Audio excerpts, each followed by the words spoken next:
esteemed guests and fellow citizens, a good afternoon. It is an honor to welcome you back to your favorite series, the Inter-University Debate Show. And today's topic is in regards to Uganda's readiness, adopting digital democracy and media freedoms in the upcoming 2026 general elections.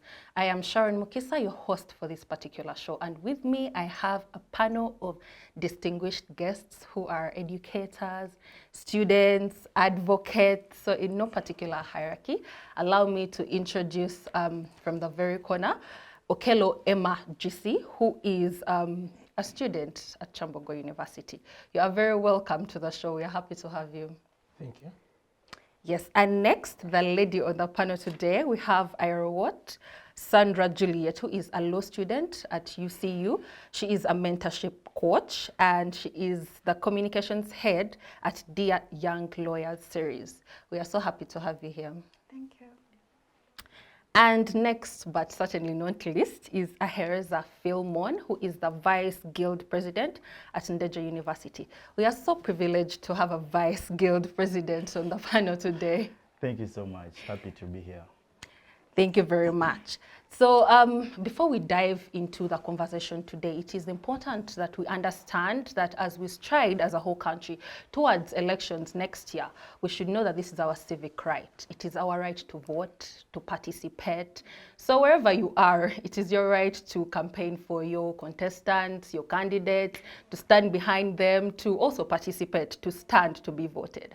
It is your constitutional right. So please endeavor, next year, let everyone vote. As long as you're above 18, please vote. So before we dive into this conversation, Ahereza is going to give us a brief background of the general elections, how it has been, so that we understand what is the general election status quo in Uganda today. Okay, thank you so much, Sharon, for the opportunity. I feel so excited to be sharing my opinions or discussing such an important topic to our country, which is how prepared we are to take on a digital election come 2026, which is next year. Yeah, but before we go deep into this discussion, we need to first understand or remember a brief history of general elections in Uganda. Yeah, from our history, from the days of independence up to now, we've gone through different phases of getting new leaders into power. We've had times where we've had, from the time we had independence, we tried out having normal elections. Then we jumped to a phase where we had military coups. Most notably, we had one by Idi Amin. I'm sure we all remember that. We went into a guerrilla war where President Museveni took over power in 1986. And after that time, we also went through a period of not having elections, but it was until 1995 that our constitution provided legal framework for us to have general elections as a country. But still, even in 1995, these elections were not allowing like a multi-party form of democracy. So it was more of people still contesting independently. It was until 2005 where we had the multi-party democracy referendum coming into place. Then I think for us to have the first multi-party election, it was in 2006. And from 2006 up to now, after 5 years, we've been having multi-party elections. And from that time, our mode of campaigning had always been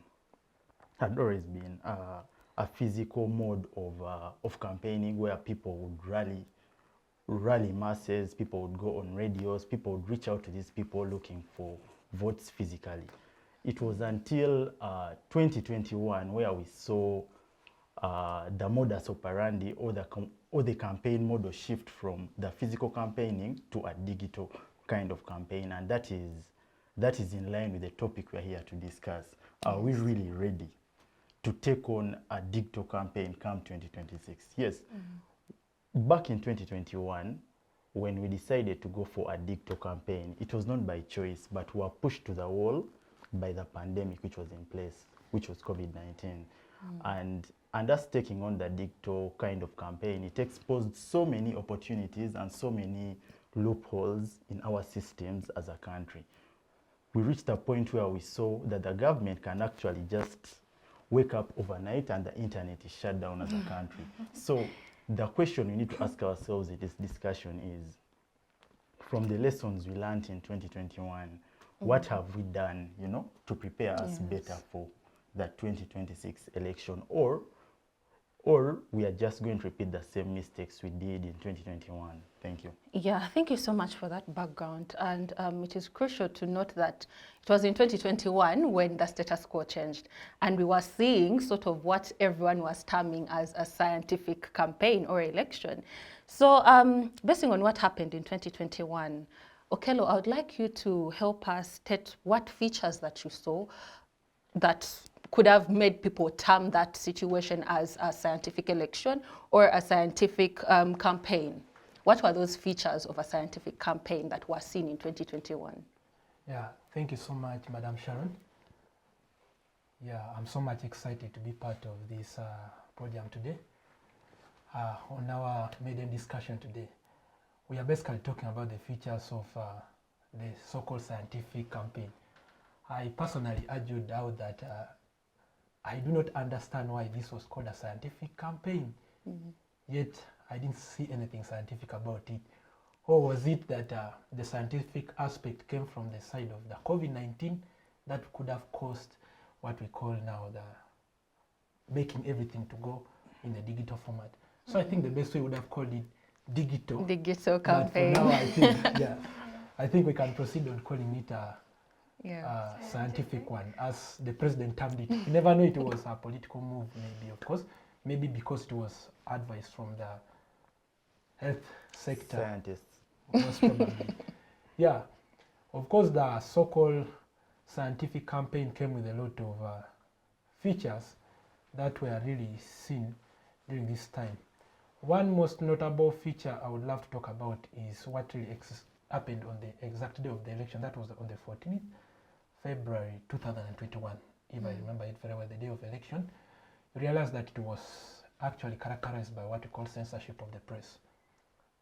That's one thing I must first of all talk about. That on the exact day for election, internet, actually that midnight, internet was shut down countrywide, and I think for the next 2 days, internet was totally down in the country, and it was a thing that was really not interesting, whereas we are talking of transforming into a digital world. So I don't know how scientific that was really, but shutting down of internet was something that was really meagerly less importance at that time. And the other notable feature of this digital campaign was also that it bred ground for kind of arrest, torture for the opposite politicians, I mean the opposition. Because when you see the they call them standing operating procedures during the COVID-19 times, basically, that were stipulated in place, that every campaign should be run online and maybe using the different media channels, especially TV stations, radio stations, and all that.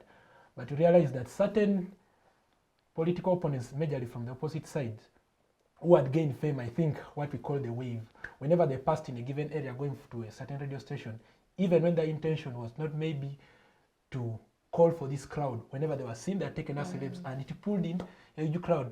We saw incidences where Bobby Wine was being arrested, sometimes was denied access to certain radio stations in certain districts. I remember of Patrick Amureta Boyd, was it in Arua or some district where he was denied a chance to enter a radio station also.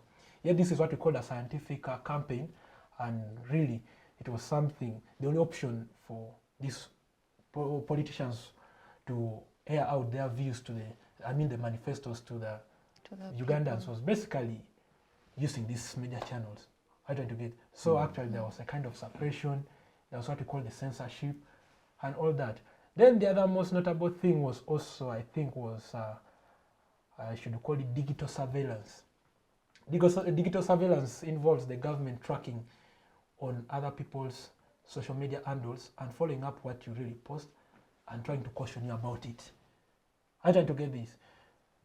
You realize that actually according to that election, majority of the youth were much more aligned to the opposition, if I'm not mistaken.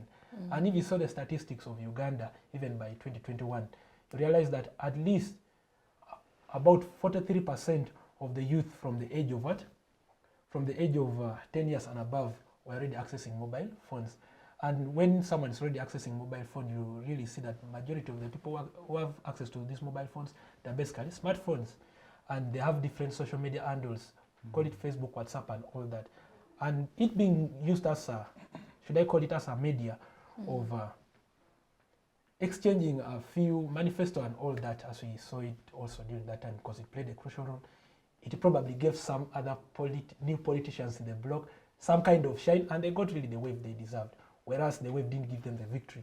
But we should not underestimate the whatever the influence of that digital kind of democracy, or what we call now the scientific election. So I think those are the few features I noted. Yeah. Thank you so much, Emma, for that. It is indeed important that you note there were some people that were following opposition and they were tracked down.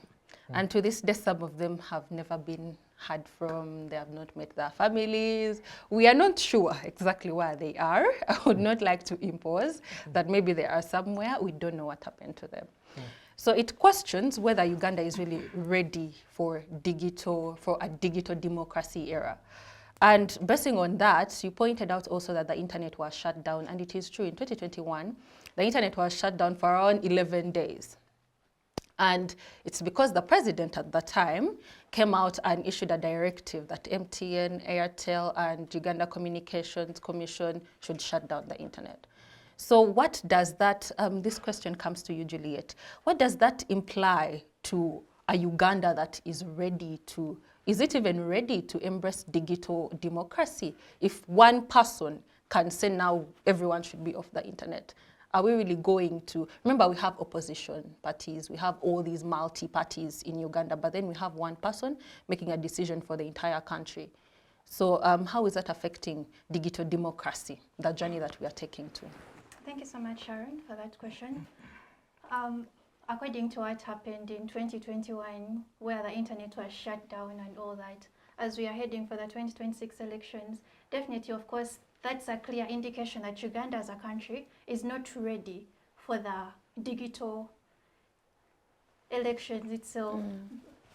Because chances are high that that same thing can still happen. Chances are high that that same thing of shutting down of the internet can still happen. And what does that mean? That means that the digital democracy that we campaign of, that we preach of, definitely it's not going to be adhered to. Yeah, and actually, just to interrupt you a little bit, sorry, in 2017 it also happened. Exactly. So in 2021 it also happened. It's like it's concurrent. It's a recurring thing. Yeah. So how shall we that the same thing is not going to happen again in these 2026 elections that we are heading to? So then, and then we also know that Uganda is a multi-political country, like where there are different political parties. Exactly. So that is not being just, I can say, to the other political parties, because the ruling party, I don't want to sound so political here.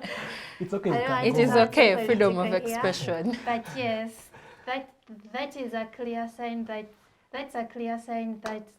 the digital democracy that we preach about is not adhered to, and clearly we as a country, we are not ready for the digital democracy. And to supplement on what she has actually said, I personally believe that Uganda is not really ready for this so-called digital democracy. What we understand by this digital democracy is basically the use of digital technology to enhance political processes. I try to get individual involvements in these electoral processes. But you realize that it's a generational kind of thing, and we'll see that we shall have actually what we call digital divide. Yes. In the near future. If not in the near future, actually in the 2026 election, if we still assume that we can have this. Because now when we are talking of this digital governance and this digital election, there's a possibility that an element of the digital election can also be the online kind of voting, online campaigns, as it has been. That is true. But the report from the 2024 Housing and Population Census states it clearly that it's only about 12%, is it 12%? No, 42% of Ugandans who can access social media. Where are we leaving the 58% if we are talking of digital governance, kind of governance? Yeah. In other words, a certain group of people are going to be actually More privileged than privileged, the other. and they are going to, others are going to be deprived of their right to vote. So I think it's actually a typical myth and a lie to us if we start thinking that we can have digital kind of governance, or what we call a democracy. Because democracy talks of everybody's involvement, but how shall we have But this? don't you think it can be maybe partial for those that are in urban areas, and It then could be. those in rural areas could still carry out the physical going there to stand up in a line kind of voting? It could be How- partial, how- but how effective is How it? effective will this be?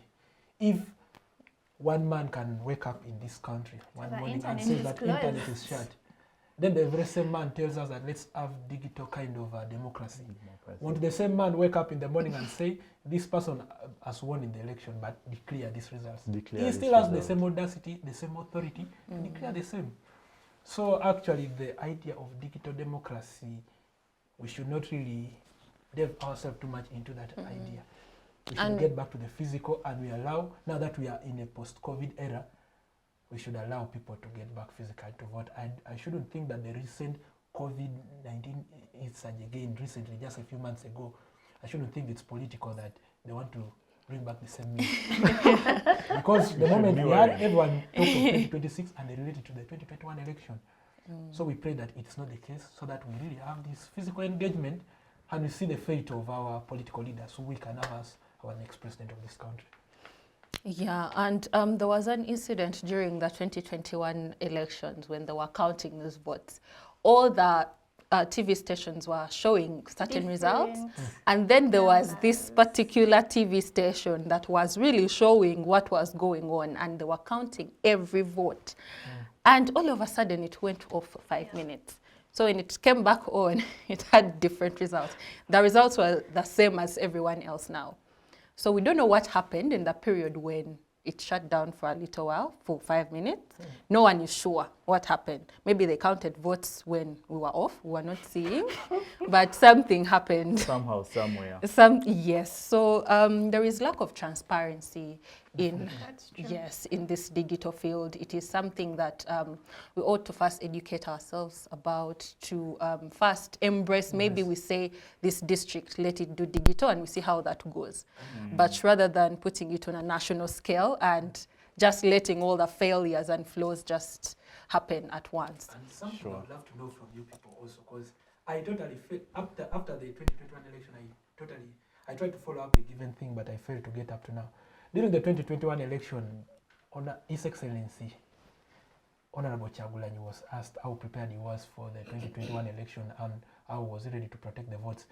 If I remember very well, and if you guys must have noticed that, he talked of something like they had developed a hub called Yes, U-Vote the or something U-Vote, that they would use for tracking Yes, yes. how votes, how elections are really moving within the country. Did But he after the explain? election, we didn't get an explanation of whether it really gave him the What results did or you what. Should we think of the same app being censored, or we think of some other things? Maybe you guys can guide us on that, because it was also a kind of digital thing. Yeah, but did he explain how it was supposed to work? How is it going to track the vote? He talked of it being an app and everyone would install it, the app. But I think it was because of the internet shutdown that the apps didn't work eventually. You see the biggest challenge that media houses or anything related to digital faced in 2021 was censorship from the government. You know? Yes. Yeah, so it's possible that these people could have come up with that application, but it was silenced in the background. Yeah. Hey, and maybe there was no time for lamenting. They just had to move on. Yeah, because after that, we didn't literally Yeah. hear anything about it. Yes, It ended during true. the campaign when we was talking about it, but we didn't hear afterwards. Okay, so as we advocate for better in future, I would like to ask Ahereza the next question. What do you think is the role of civil societies in making sure that there is transparency during these elections? Can civil societies somehow contribute to making digital elections a possibility in Uganda? Oh, thank you so much for that question. You see, civil societies, what they can do has a limit. You see, the idea of us questioning the possibility of digital elections in Uganda has nothing to do with civil societies. It's all about the current state of our country.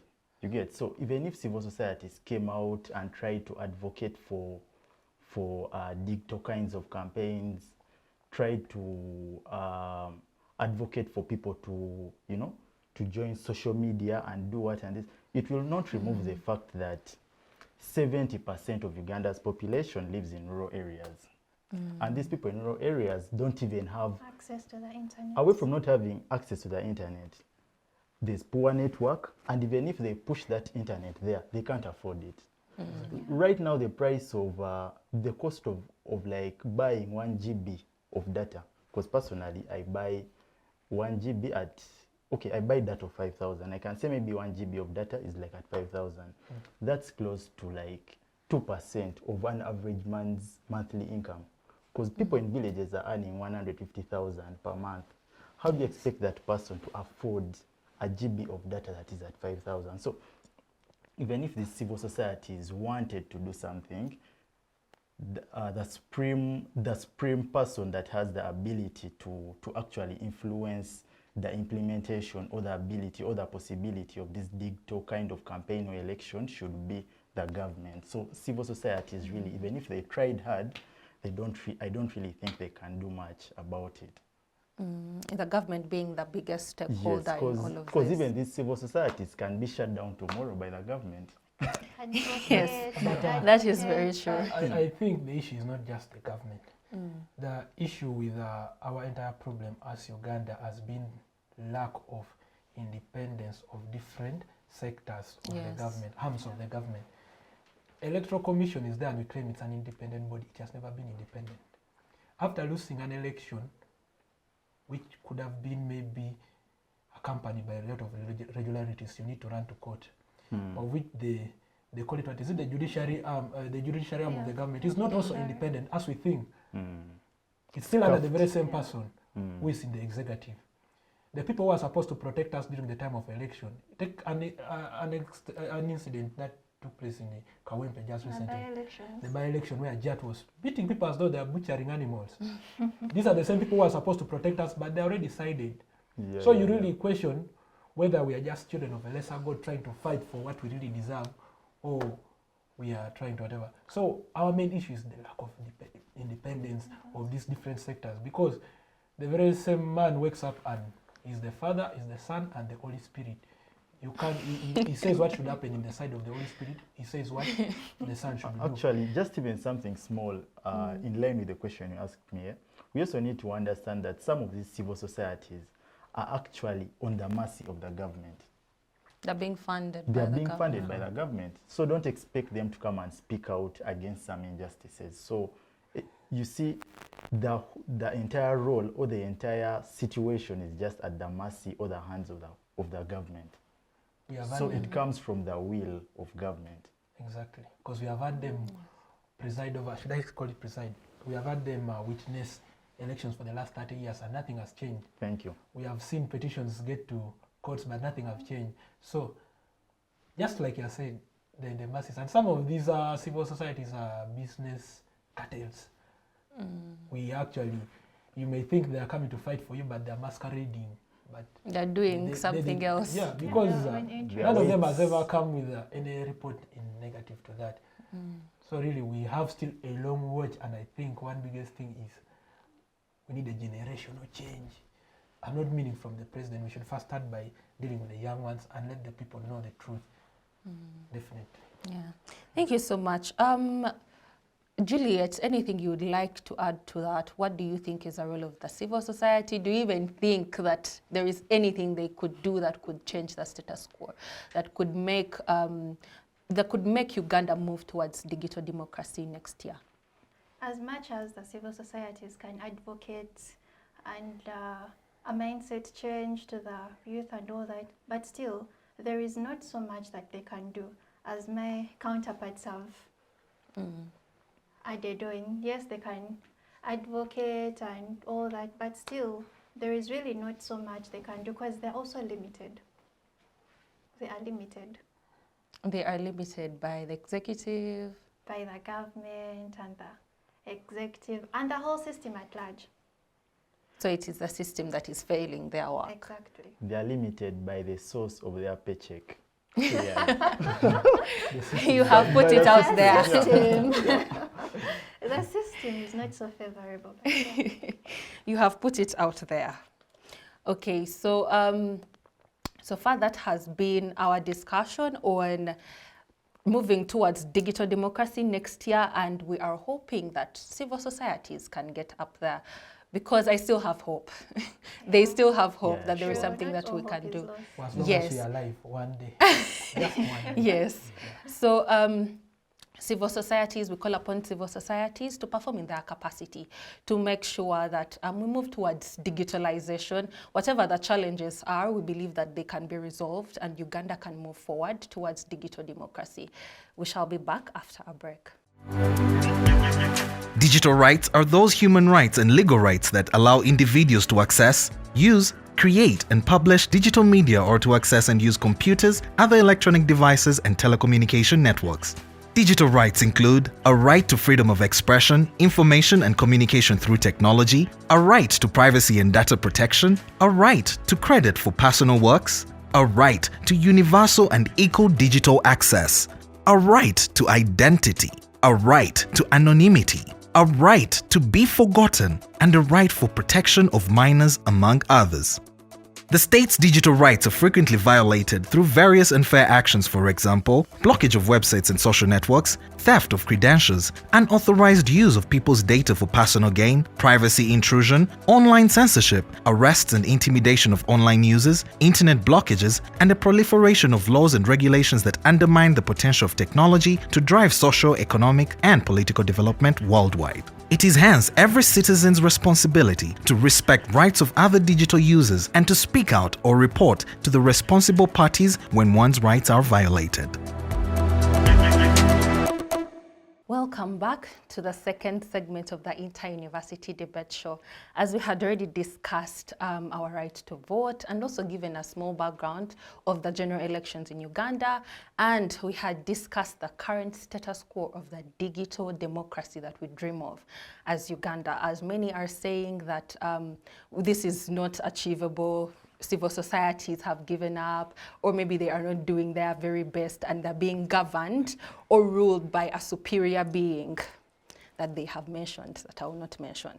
But proceeding to our discussion, I would like your opinions on what steps you would think that would need to put forward, except the civil societies, because we have discussed the civil societies and many of you feel like they are holding back because of where they get their paycheck, because of certain arm of the government. That is a civil society. But then do you believe that there are other steps that can be taken to enhance the digital democracy and media freedoms in Uganda? Starting with you, Jliet. Thank you, Sharon. The steps that can be taken. Yes. Okay, thank you so much. As Ugandans, generally, Yes. since the digital democracy encompasses so many things, the use of social media and all that, we could as well, first of all, start by exercising our right to vote. Yes. We should turn up and vote, yes, so that at least we can decide who we want our president to be, despite the inconsistencies and the so many things that are going on or that we expect. But still, that doesn't stop us from exercising our right to vote, yeah? And then we should also be responsible citizens and patriotic to the country. Let's use the means that we can in order to ensure a more just election, a more just society. Yeah, let's preach for unity. I think I can also add on something, Yes. because you asked what we can do in order for us to achieve this digital democracy. Yes. Yeah, so first of all, as a country, we need to look at our laws and at how they are actually implemented. Yeah, we need to come up with we need to come up with laws that actually directly safeguard anything in line with digital democracy. We tried out digital campaigns in 2021, and there were so many lessons to pick on after 2021. We saw the internet being shut down. We saw people being restricted from accessing radio stations. We saw media houses losing licenses due to hosting opposition politicians. Yes. And we also saw media rights being violated. We saw journalists being beaten, equipment being... So we need to come up with this kind of framework of laws that is directly tackling these problems. And also to note, after the 2021 election, everyone was questioning the role of UCC. That UCC journalists are being beaten. Social media, Facebook was banned, by the way. I'm forgetting, social media was banned. Yes. That is true. I mean, Facebook was banned, and Facebook was... Thank you. That You came see, in later, right? you see Facebook being banned. Facebook is a platform that had over 2.5 million users in Uganda. If you're to remember well, we had a period where Bobby Wine was leveraging on, or he was campaigning using these Facebook lives. He used to come every evening and perform, and people were picking up interest, in that kind of campaign. But all of a sudden, it was banned. So if we are heading into 2026, and we're asking ourselves the question of, are we ready for a digital kind of campaign? Yet we don't have laws that are going to stop those things from happening. So it's clear that if we don't put these laws in place, then we are not solving the problem. And also, a second point is, another way we can solve this whole thing is we need to see these telecommunication companies intentionally cutting the costs of the internet. Because from 2021 up to now in 2025, we've seen a significant rise in prices of the internet, and we are approaching 2026, and there is no sign of internet, costs going down. Or maybe if they can come up and promise that once the elections start, we are going to put up some subsidized packages, data packages that are specifically going to enable people access the internet, Yeah, but we are clearly seeing there is nothing being done intentionally. Yeah, so I think those would be the solutions to... You talk of coming up with policies that are going to protect, but in Uganda, I would say we do have laws. So many laws are out there, but the rate or the extent to which these laws are respected, that's also another challenge. Yeah. I don't know how you suggest we can go about that. Now, when it comes to the laws, for example, let me say UCC has put up a framework of laws that are directly safeguarding media freedoms, the rights of anything related to a digital campaign, meaning we should also have an independent oversight body, maybe an oversight body that has people from civil society, has people from the Independent Electoral Commission. Why is that in quotations? Like it should truly be independent, you get? Yeah, so we need to have that kind of independent oversight body that is actually going to foresee the implementation of these laws that are put in place and report any kind of violation of these laws. Otherwise, the biggest challenge you still face is having the laws and them not being implemented. And then I think also, most of the people are not aware of the laws in place. So I feel like we can as well sensitize the public about the different laws that are there that speak about their rights, so that they are aware of which laws exist and which laws protect their rights and which laws are governing this and this. I feel like that is quite lacking, the sensitization and then awareness of the different laws that are being put in place. To this day, yes. Speaking of the sensitization bit, I don't know whether it's deliberate that the government has really kept the people down deep, up countries and in villages ignorant about the voter awareness. Yes. Actually, one of the biggest issues we have faced in Uganda is the voter awareness, creating that awareness among these voters. I happened to grow up rurally. I grew up first from Karamoja, then I partly stayed in West Nile, that is in Moyo.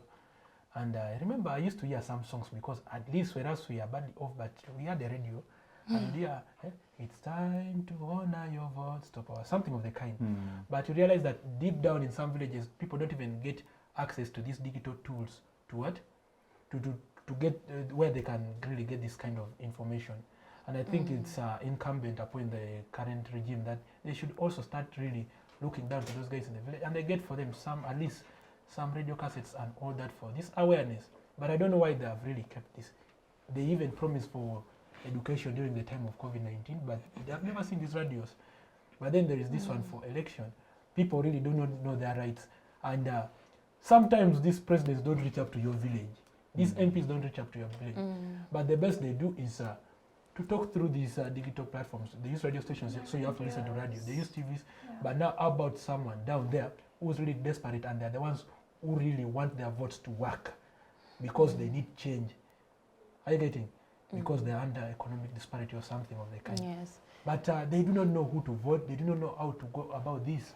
How can the government work out for these guys? They should start really reaching out to these guys and giving these guys some of these media I think tools. there is Yes, like yes, online. please. Okay. Actually, still in line with what he's saying about people in rural areas being sensitized and everything, I still think about it being in line also with, let me not say education system, but yes, in line with our education, the rate at which our education has penetrated rural areas. You know, it's more difficult to sensitize an illiterate person than a literate one. You see these people who sensitize physically may not reach everywhere. But if we ensure that all these upcoming generations are able to access quality, effective education, we shall reach a point and we no longer need to sensitize them, because an educated man is always hungry for this kind of information. You don't need to come and sensitize him. So for as long as we still have rural communities that are still lacking in education, that are still dominated by illiterate people, even sensitization alone won't be enough. I've seen scenarios where people go to villages to sensitize people about specific issues, and these people don't want to listen to them saying, where are these guys from? What if they are going to do to us something bad? Why? These are illiterate people. Don't expect them to pick up what you're telling them. Yeah, so let us first educate those people before we even think of sensitizing them. Yes, and then also like a mindset change, because some people really have a very rigid mindset, especially those from the very deep rural areas, like especially those that are quite illiterate. Their mindset is so, you know. Nowadays, it's not only for the illiterates. Even the Us who are literate are much more affected. And it's disgusting that us who are literate are the ones who are misleading. Actually, I feel much more bad when I find someone with a fixed mindset about something and they really think certain things can never work. Yes. I'm one person who believes that Flexible and everything is open. possible. The first thing is have the confidence, confide in yourself and try out. That is true. But it's quite unfortunate. Before we start blaming, you don't blame these other guys for their the weakness in the mindset change. You blame the literates. The people who are learned should actually be better candidates of the good mindset. But it's quite unfortunate that they're the ones who are victims and they're really rigid. The other people, you can't blame them. For as long as you've not yet educated them, don't blame them. So actually, you've talked about mindset change, and it's something that is touching. And now, even up to now, as we are heading the 2026 election, in accordance to what happened in the previous election, 2021 election, people already have a fixed mindset. Exactly. And I can assure you that you can go and ask Violence. anyone how they can really tell you how the 2026 election is going to be, as though it's scripted and it's going to happen that way. That in 2026, internet is going to be shut for the next few years. In 2026, Jliet will be everywhere kicking. I don't get. But do you blame them? It is something they have seen from 2017, Yeah, 2021, So in the mindset by-election is- as well. Yeah. Now we're heading for a general election. Now, the issue is this. I'm not blaming them, but the only blame comes from this angle that they'll discourage other people from going to exercise their rights of voting. Yes, when you also go to cast your vote at times, whereas these people really will be so much violent, the judges and so on, I do not think a judge will come and jump on your head when you just move peacefully to the line, cast your vote, and you went back home. True. They'll be looking for those targets of areas where people are making these cameos and so on. So really, whereas we know that some of these things are scripted and we are going to encounter them for the second time. We shouldn't But lose let's hope. also, But then I would hope, you said they would encounter with these people that are maybe making crowds and causing violence or ruckus. But then I think it also goes back to the Electoral Commission. How has it prepared people to vote? Do they know what they're supposed to do when they're at the polling stations? Do they know which lines may be where they're supposed to stand? What is the process? When people don't know what to do, they often converge to discuss, maybe to even discuss irrelevant things because they don't know what is supposed to be done. before actually I answer that one, let me actually say something about that thing of JAT. But do you know that also the JAT thing is a mental game? Politics actually is a mental game. They can create a scenario in your mind so that you fear to cast vote in the next election. You not casting vote is also granting someone a chance of winning an election. It's giving someone victory. I try to get. So I think this entire issue of JAT and all that, sometimes they may not even happen in the 2026 election, but maybe they are just creating a scenario so that the people who really support, especially within Central, let me now talk of Central where the opposition is so strong. They will make it, actually it's much more dominant here, and they will make it within this short time. You saw the campaign thing, it has created already a mindset in some people's mind. And even though the same scenario may not happen, I'm not saying it's not going to happen. It May not. It may not happen. Yes. Most of the people from Central may not turn up to vote because they know the same Because might they're happen. scared. So it's actually a mental game. They're trying to play with people's minds, and so that on that day, people the turn up is low and they take advantage of maybe rigging. I don't know who is going to rig. We but, don't know. The owners will want to rig. Then you've talked about how prepared EC is. I'm disappointed. We just had how do they call it?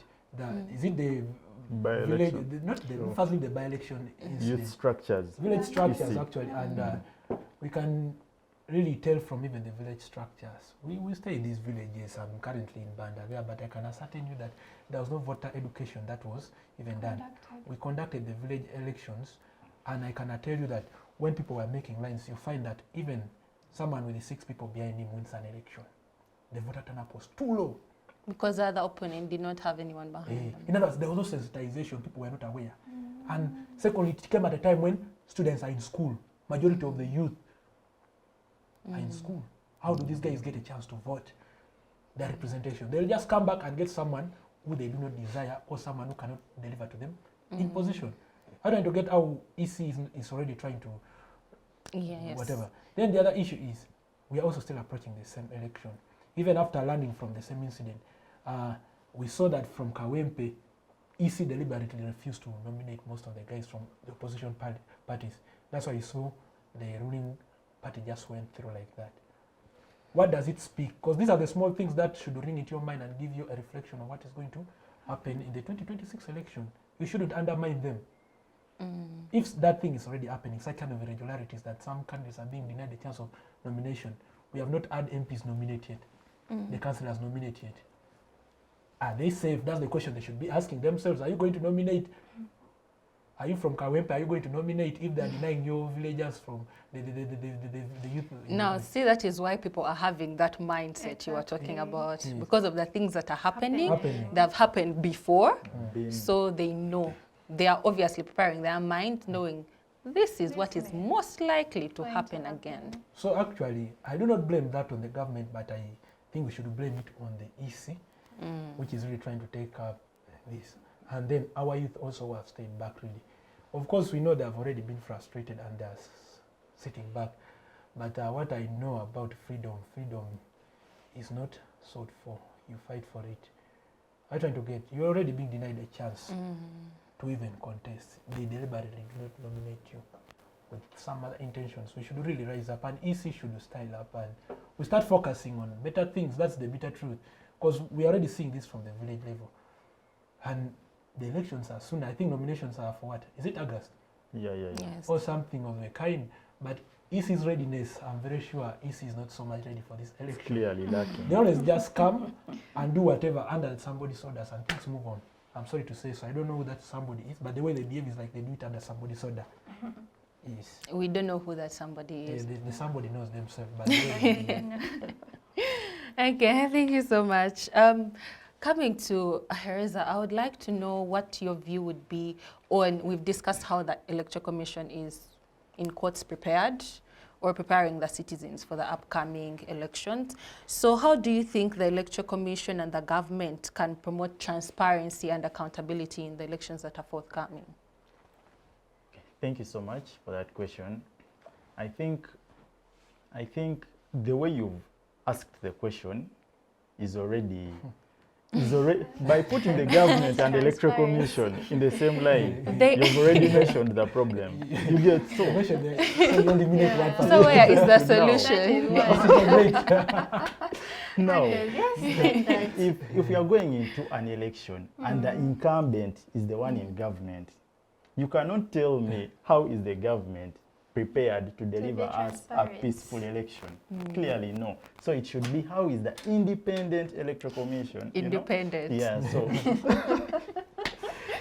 yeah, so personally I think that the main thing the Electoral Commission needs to, the people at the Electoral Commission need to do is they need to first ask themselves the question of, are we truly independent? And for as long as their actions don't show independence, then they are clearly not ready to deliver us a fair election. And like my colleague said, he highlighted some of the incidents that happened in the previous EC youth structures on villages. An Electoral Commission that is ready to deliver a very good election cannot start off like that. You get so clearly, the government, I mean the Electoral Commission, has not showed any signs of doing any better in this election. So basically, from the because I believe the Electoral Commission should be picking from the lessons of the previous elections to avoid repeating the same things in the next elections. And also, maybe you people can guide me. From 2021 up to now, what has changed in the operation of the Electoral Commission? Have you had any new rule? I can tell you the only thing I've heard new about the Electoral Commission is the recent letter from the Minister of Justice, Norbert Mao, guiding them that they are no longer in charge of the finances of political parties. That now political parties are going to be funded by IPOD. That for you to receive funds as a political party, you should be a member of IPOD and actively participating under IPOD. So I feel like that is the only new thing that has happened to Electoral Commission. But in line with preparing a fair election, it's the same chairperson of the Electoral Commission. There's nothing new.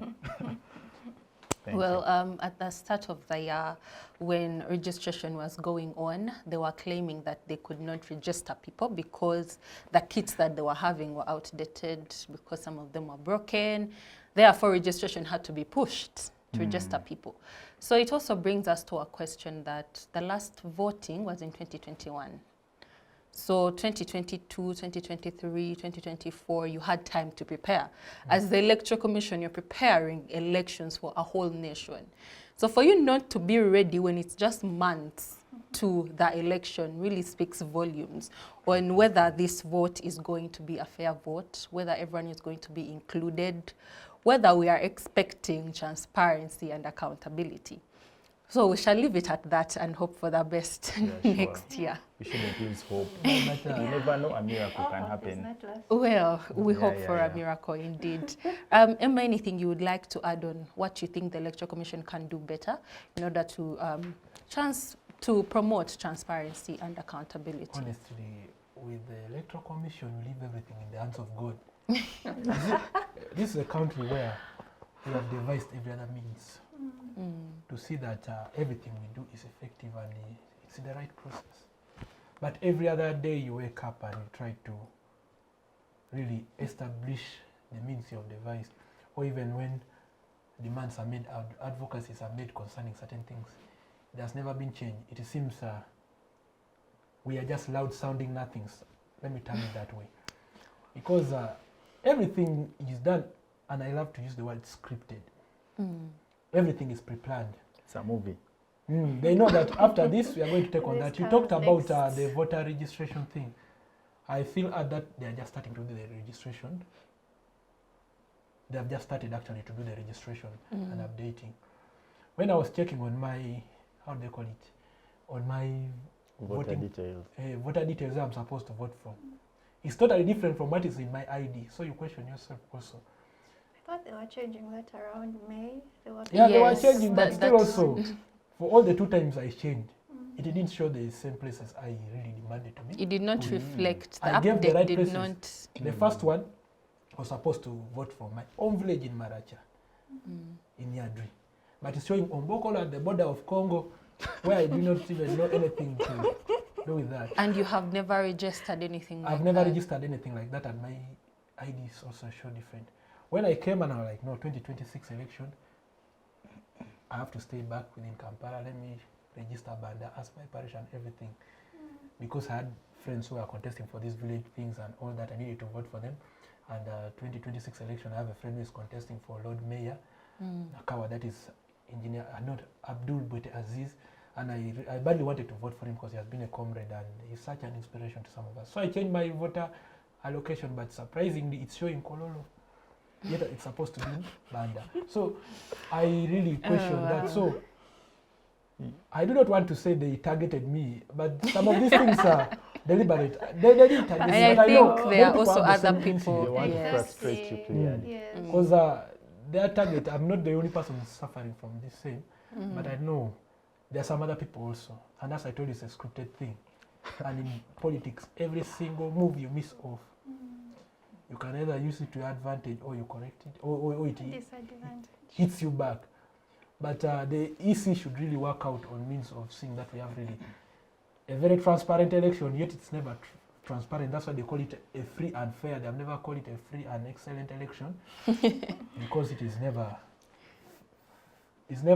excellent or even good or even fair as they call it. So all we pray is that it should be transparent as we see it, though we don't see beyond the whatever. Sometimes when the transparency is coming, the lights go off on the day for tally, and we do not see anything, of course.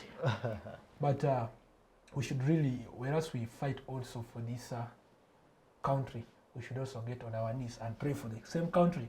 That is true. Because that's why sometimes we put in efforts, everyone else from different corners put efforts, but we realize that we are really doing the right thing for the country, but the efforts are not being counted. Yeah. So we have done everything that would really need to take this country ahead, but the government should detach itself from the EC.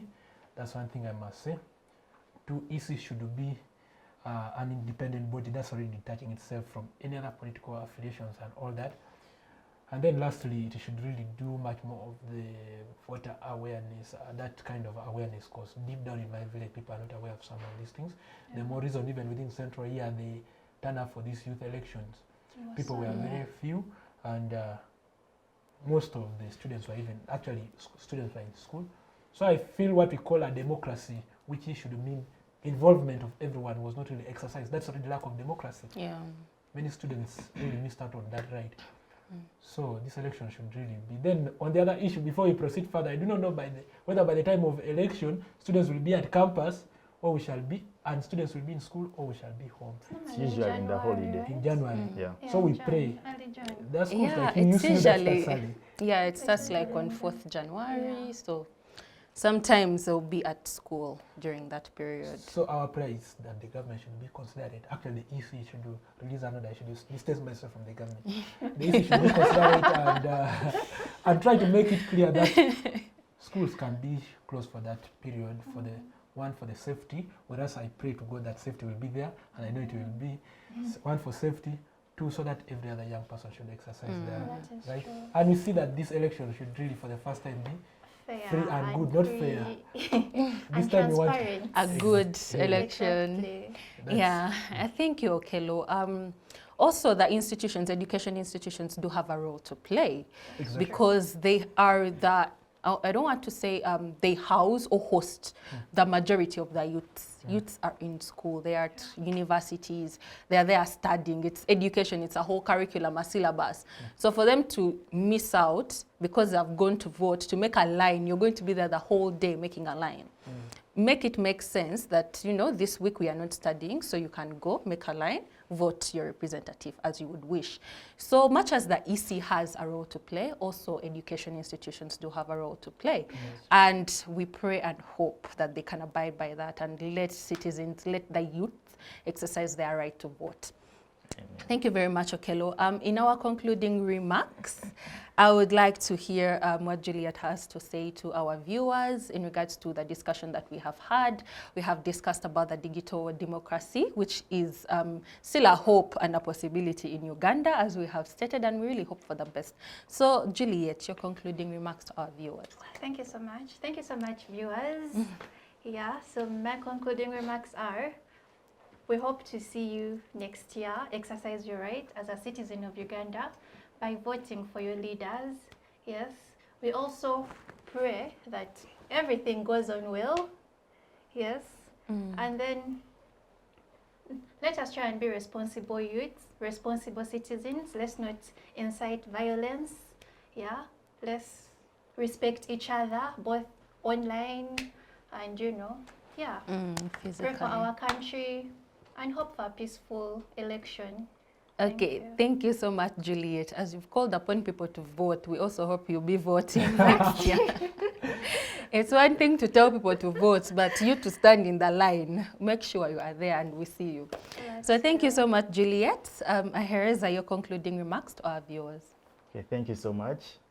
My concluding part of my parting shots, I would like to remind each and everyone that technology alone does not guarantee us full democracy. And if you have any doubt in that, just keep in mind that you may wake up tomorrow morning and the internet is shut down. So, True.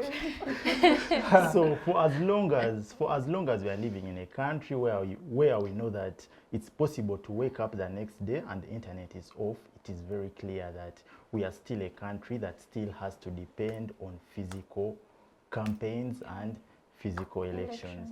But also as young people, I believe we shouldn't lose hope. We should keep hopeful. Better things and better times are ahead of us. The best thing we need to do is to ensure that we vote the right leaders into power. The laws we are complaining about that are not in place to correct the errors of the 2021 elections are just because maybe we sent the wrong leaders to parliament. If we had sent the right leaders to parliament, they would have noted these errors from the 2021 elections, and by now we would be having laws that are directly solving the problems that we had or we faced in 2021. But away from that, I really encourage or call upon each and every one of you that come 2026, go and cast your vote for the right leader. Thank you. Thank you so much, Ahereza. I saw a meme. Someone had put these words on his number plate. He has changed his number plate, and it says, "Do not re-elect anyone." So they are really tired and they want change. Frustration. Hopefully it can speak a lot of volumes to people out there. Yes. So, Okello, your concluding remarks? Yeah, thank you so much once again, and thank you for the host. My humble appeal to everyone is to let us know that this country, Uganda, is ours, and it's everybody's responsibility to really lift it. If we sit back, no one will do it for us. Your single effort that you think does not count, whether by a vote or by any contribution to this country, really counts. But it only needs us to encourage each other to rise up and really do the needful for this country. So come January 2026, we really encourage you to rise up, get to that polling station, cast for the kind of transition you want, for the change you want, for the leaders that will really represent you. I pray that that happens. Thank you. Okay, thank you so much, Okello, for encouraging all of us to vote. And hopefully we are all going to vote. As we are seated here, we are all going to vote, right? Yeah. I'm going to And vote. we are going to encourage other people. I'm going to vote, but in a constituency that I'm not aware of. So I've already been reading. Hopefully, hopefully that can be corrected. Hopefully that can be corrected. But thank you so much. That has been our show for today. And our guests have been such quite interesting guests to have on the show. They are educators, they are students, and they are advocates, and they have shared their views, and we hope you can also share your view by watching this video, commenting, and subscribing. I am Mukisa Sharon, and I have been your host. Till next time.